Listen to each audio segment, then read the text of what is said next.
Welcome to my educational channel విద్యా ఉద్యోగ సమాచారానికి స్వాగతం.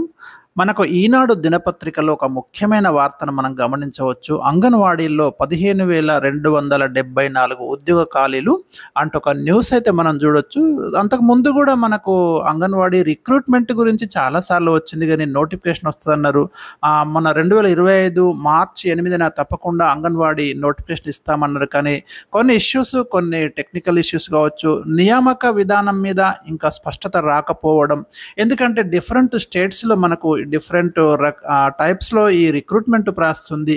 కాబట్టి ఇప్పుడు తెలంగాణ గవర్నమెంట్ ఏం చేస్తుందంటే ఆయా రాష్ట్రాలలో ఈ అంగన్వాడీ రిక్రూట్మెంట్ అనేది ఏ విధంగా జరుగుతుంది అనే దాని మీద కాన్సన్ట్రేషన్ చేసినట్టు మనకు అర్థమవుతుంది. ఈ వీడియోలో ఈ అప్డేట్ అయితే డిస్కస్ చేయబోతున్నాను. ఇలాంటి లేటెస్ట్ జాబ్ అప్డేట్స్ గురించి ఈ ఛానల్ని సబ్స్క్రైబ్ చేసుకోండి. ఇక అంగన్వాడీలో మొత్తం టోటల్ వేకెన్సీస్ లిస్ట్ అయితే మనకి 15,274 ఉద్యోగ ఖాళీలు ఉన్నట్టు మనకు ప్రభుత్వం క్లియర్గా వెల్లడించినట్టు అర్థమవుతుంది. ఇందులో అత్యధికంగా 12,275 పోస్టులు సహాయక పోస్టులు అంటే ఆయా పోస్టులు ఉన్నాయి. ఇక నియామక విధానంలో మార్పులపై ప్రభుత్వం కసరత్తు చేస్తున్నట్టు మనకు అర్థమవుతుంది. ఇది అంటే విశ్వసనీయ సమాచారం అనే మనం అనుకోవచ్చు. రాష్ట్రంలోని అంగన్వాడీ కేంద్రాల్లో భారీ సంఖ్యలో ఉద్యోగ ఖాళీలను భర్తీ చేయడానికి ప్రభుత్వం కసరత్తు చేస్తుంది. కొంచెం ఆలస్యమైన డెఫినెట్గా ఈ నోటిఫికేషన్ అయితే వచ్చి తీరుతుందండి. రాష్ట్ర వ్యాప్తంగా పదోన్నతులు, ఉద్యోగ విరమణతో ఏర్పడ్డ ఖాళీలను అయితే గుర్తించడం జరిగింది. మొత్తం 15,274. వీటిని వేగంగా భర్తీ చేయడానికి నియామక విధానంలో తీసుకురావాల్సిన మార్పులపై ఇక్కడ డిస్కషన్ అయితే నడుస్తుంది. కొన్ని కేంద్రాల్లో సహాయకులు అందుబాటులో లేకపోవడంతో పోషకాహారం అందించడం కష్టంగా మారుతుంది. ఆ సెంటర్స్ మెయింటైన్ చేయడం ఇబ్బంది అవుతుంది. టీచర్లు లేని చోట విద్యార్థులకు పూర్వ ప్రాథమిక విద్య కూడా అందడం లేదు. ఇక అంగన్వాడీ సిబ్బంది నియామకానికి దక్షిణాది రాష్ట్రాల్లో అనుసరిస్తున్న విధానాలను శిశు సంక్షేమ శాఖ కమిటీ అధ్యయనం చేసి ప్రభుత్వానికి ఆల్రెడీ నివేదిక ఇచ్చినట్టు మనం ఇక్కడ అర్థం చేసుకోవాలి.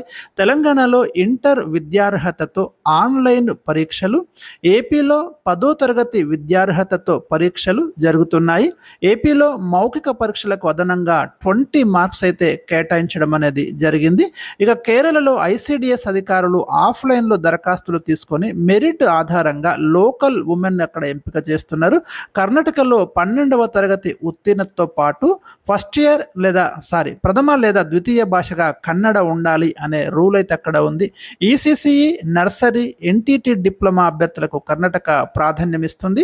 ఇక తమిళనాడులో ఆఫ్లైన్ దరఖాస్తులు తీసుకుంటున్నారు. వర్కర్కు ఇంటర్, హెల్పర్కు 10వ తరగతి అర్హతలుగా ఉన్నాయి. మెరిట్ ఆధారంగా ఎంపిక చేసి ఉద్యోగాలు ఇస్తున్నారు.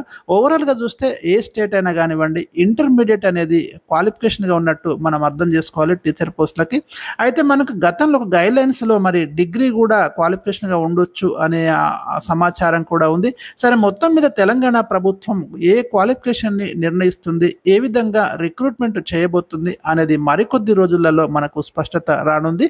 ఇక టీచర్ల విషయానికి వస్తే ఇక్కడ వేకెన్సీస్ వచ్చేసి మనకి మొత్తం 35,781 మంజూరైతే దాంట్లో 32,782 పనిచేస్తున్నారు. వేకెన్సీస్ 2,999 ఖాళీలు మనకు టీచర్లే ఉన్నాయి.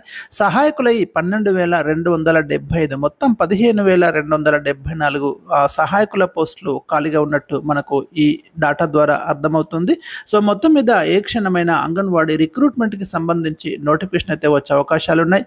మరి ఇంటర్ మార్కుల ఆధారంగా ఈ రిక్రూట్మెంట్ నిర్వహిస్తారా, లేదా ఏదైనా ఎగ్జామినేషన్ కండక్ట్ చేసి అందులో వచ్చిన మెరిట్ ఆధారంగా ఈ రిక్రూట్మెంట్ నిర్వహిస్తారా, లేదా ఇంటర్వ్యూ విధానాన్ని తీసుకొచ్చి అంగన్వాడీ రిక్రూట్మెంట్ జరుపుతారా అనే దాని మీద మరికొద్ది రోజుల్లో మనకు స్పష్టత రానుంది.